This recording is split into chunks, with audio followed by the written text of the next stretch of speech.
Hello, my wonderful, wonderful advanced algebra students.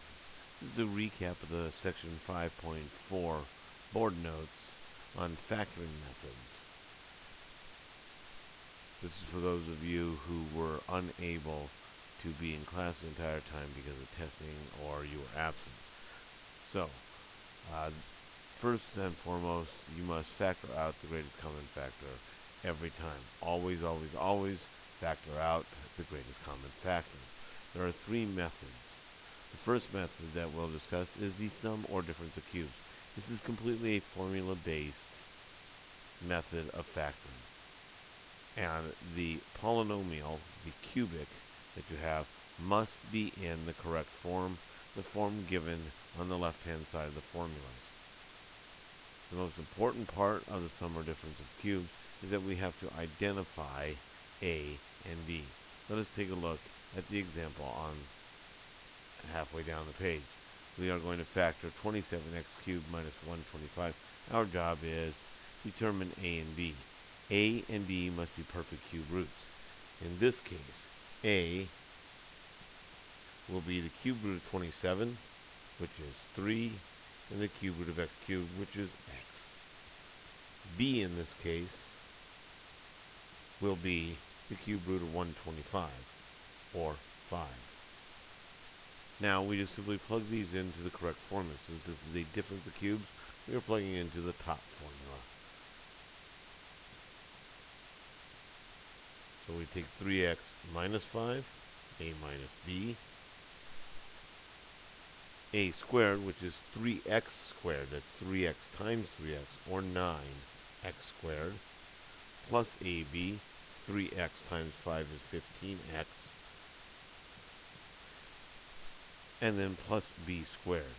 5 squared is 25. And that is simply all there is to it. That is our final answer. Again, the hardest part, finding A and B. Our second factoring method is called factoring by grouping.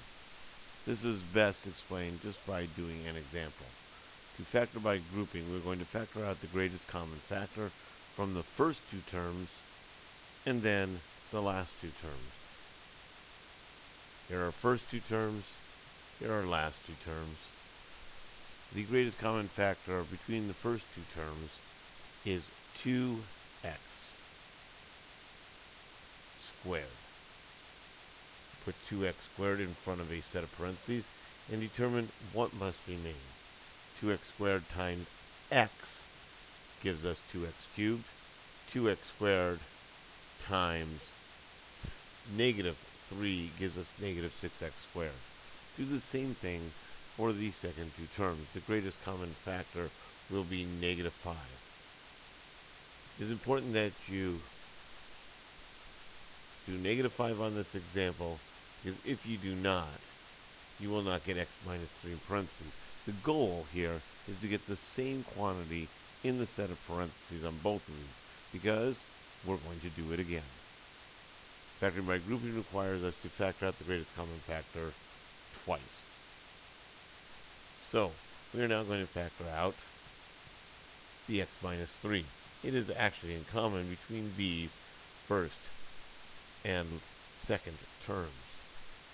So we're going to pull the x minus 3 on the outside. The things that are left are 2x squared and negative 5. When we finish doing this, we must take a look at both sets of parentheses and determine if we can factor them further. We cannot factor x minus 3 any further, and 2x squared minus 5 is not a difference of squares. Sometimes it is. In this case, it is not, so we leave it alone.